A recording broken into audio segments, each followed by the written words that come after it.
আসসালামু আলাইকুম, আশা করি আপনারা সবাই ভালো আছেন। আজকে আমরা ফটোশপের একটি গুরুত্বপূর্ণ টপিকস নিয়ে আলাপ করব। আমরা দেখব ফটোশপ দিয়ে কীভাবে মোটা বডিকে পাতলা করা যায়, ফ্যাট বডিকে কীভাবে স্লিম করা যায়। তার জন্য আমরা প্রথম ফটোশপটি সফটওয়্যারটা ওপেন করে নেব।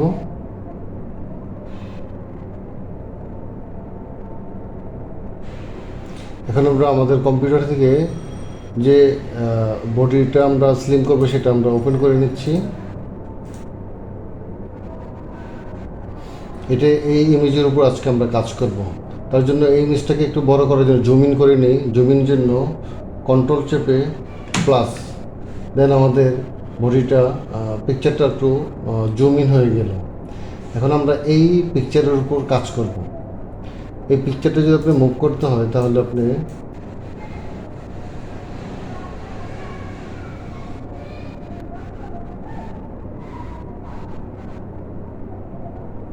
এটা দিয়ে আপনি একটু মুভ করতে পারবেন। এখন আমরা এই ছবিটাকে স্লিম করার জন্য, এই যে দেখা যায় এই প্যাটের মধ্যে একটু ম্যাচ জমে আছে, এটাকে আমরা একটু স্লিম করব। তার জন্য আমরা প্রথমেই আমাদের এই একটা লেয়ার নিয়ে নিব। তার জন্য কন্ট্রোল জে, আমাদের একটা লেয়ার হয়ে গেল, লেয়ার 1। এখন আমরা এই এই জায়গার মধ্যে আমাদের উপরে দেখেন এই জায়গায় ফিল্টার আছে। আমরা এই ফিল্টার থেকে একটা নতুন লিকুইফায়ার, এই লিকুইফায়ারে আমরা যাব। এই লিকুইফায়ার টুলসটি পাওয়ার জন্য আপনাকে শিফট, কন্ট্রোল অ্যান্ড এক্স, তিনটা একসাথে যদি আপনি প্রেস করেন তাহলে লিকুইফায়ার টুলটা চলে আসবে, বা ম্যানুয়ালি আপনি আনতে পারেন। এখন এই জায়গায় দেখেন আমাদের নতুন একটি স্ক্রিন ওপেন হয়ে গেল। এই জায়গায় দেখেন আমাদের যে এটা ব্রাশ, এই ব্রাশ সাইজটাকে ছোটো বড়ো করার জন্য এই জায়গায় দেখেন দেওয়া আছে সাইজ, ব্রাশ সাইজ 50 আছে। আমরা চাইলে একটু বড় করতে পারবো, দেখেন কত বড় হয়ে গেল। আমরা চাইলে ছোটো করতে পারবো। হ্যাঁ, এই ব্রাশটাকে আমরা ছোটো করার জন্য, ছোটো বড়ো করার জন্য আমরা কিবোর্ড থেকেও করতে পারি।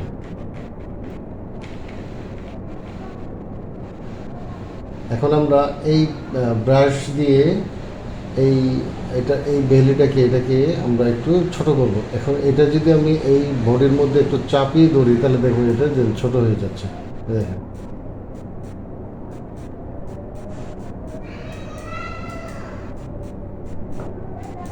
আপনার কাজটা আস্তে আস্তে করবেন, ছবির কোয়ালিটি ঠিক রেখে আস্তে আস্তে কাজটা করতে পারবেন।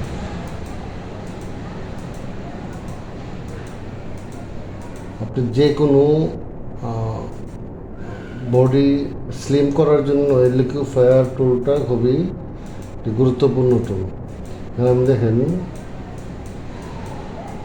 এবং এটা যদি আপনি কয়েকবার কাজ করেন তাহলে আপনি ইজিলি এবং সহজে অতি অল্প সময়ে কাজগুলি করে ফেলতে পারবেন। দেখেন আমি নিচে নিতে পারতেছি না, কারণ এই ব্রাশের সাইজটা একটু বলে আমরা একটু ছোট করে নেব।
যতটুকু ইচ্ছা অতটুকু চাপাতে পারবেন।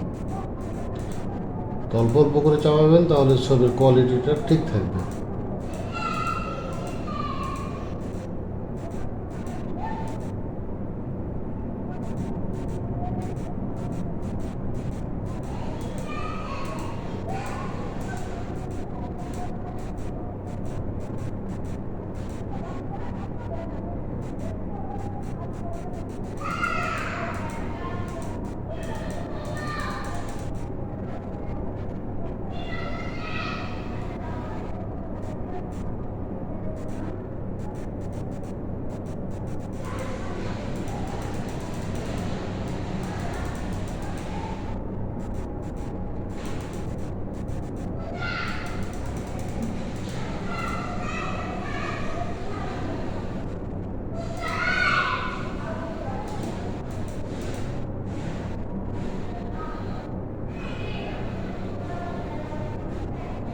আমাদের বডিটা মোটামুটি অনেকটা হয়ে গেছে। এখন আমাদের এই জায়গায় পোকার একটা টুল আছে, পোকার টুল, এটা দিয়ে আমরা ওভারঅল বডিটাকে একটু চাপাতে পারি।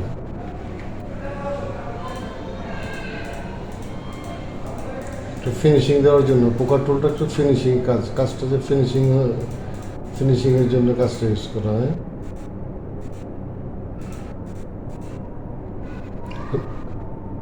যে দেখেন আরেকটা ব্লো টুলস আছে, এই ব্লো টুলস দিয়ে আপনি যদি কোথাও বডি উঁচু করতে হয়, মোটা করতে হয়, সেই স্পেসিফিক পয়েন্টগুলিতে আপনি এটা দিয়ে আপনি উঁচা করতে পারবেন। তো এটা এই টুলসটা বেসিক্যালি এই এই ছবির মধ্যে প্রয়োজন নেই, তারপরেও আপনারা যখন কাজ করবেন এই তিনটা টুলসই বেসিক্যালি কোনো ছবির ইমেজকে স্লিম করার জন্য আপনারা ব্যবহার করবেন। তার মধ্যে একটা প্রথমটা হলো প্রথম হলো লিকুইফায়ার, দেন আপনি পোকার টুলস, দেন ব্লোড টুলস। এই তিনটা দিয়ে আপনি কাজটা কমপ্লিট করতে পারবেন। এখন আপনি কাজ কমপ্লিট হয়ে গেলে এই জায়গায় যেমন ওকে ক্লিক করবেন, এই যে ওকে। দেখেন আমাদের এই যে আগের পিকচারটা আমরা এখন যদি দেখি, এই দেখেন আগের পিকচার আর এখন বর্তমান পিকচার। তো আপনার কাজটা কিন্তু প্রায় কমপ্লিট হয়ে গেল। এখন আপনি যে লেয়ার আছে, আপনি কন্ট্রোল এ দিয়ে এটাকে মার্চ করতে পারেন। মার্চ করে আপনি এখন এটাকে সেভ করবেন। সেভ দিয়ে কন্ট্রোল ফাইল থেকে সেভেজ দিয়ে আপনি এটা আপনার স্লিম বডি লিখতে পারেন। ফাইল নেম স্লিম বডি দিতে পারেন। আর এটা সেভ এসটা জেপিজিতে করবেন। এটা ডেস্কটপে যদি আমরা করি, এই যে দেখেন এটা যা আছে তাই রাখেন, এটাতে সমস্যা, এটা কোনো চেঞ্জ করতে হবে না। ওকে। এখন যদি আমাদের এই সেভ করা ছবিটা থেকে যায় স্লিম বডি, দেখেন এখন বডিটা কিন্তু অনেক চেপে গেছে। আমরা যদি আগেরটা দেখি, দেখেন এটা কিন্তু অনেক উঁচু দেখা যাচ্ছে, কিন্তু এটা পাশাপাশি যদি দেখেন, দেখেন দেখেন, তো আমাদের অল্প সময়ের মধ্যে কিন্তু আমরা কাজটা করে ফেলতে পারতেছি। তো আপনারা যদি একটু প্র্যাকটিস করেন, তো আপনারা অল্প সময়ে এবং প্রপারলি এই কাজগুলি করতে পারবেন। এই টুলসটা দিয়ে আপনি যে কোনো ইমেজের বা পিকচারের আপনি স্লিম করতে পারবেন। তো আশা করি এই ভিডিওটি আপনাদের অনেক হেল্পফুল হবে। এই ভিডিও থেকে যদি আপনারা একটু উপকৃত হয়ে থাকেন, তাহলে আমাদের চ্যানেলটিকে সাবস্ক্রাইব করবেন এবং পরবর্তী ভিডিওর জন্য আমাদের অনুপ্রেরণা যোগাবেন। থ্যাংক ইউ সবাইকে। আল্লাহ হাফেজ।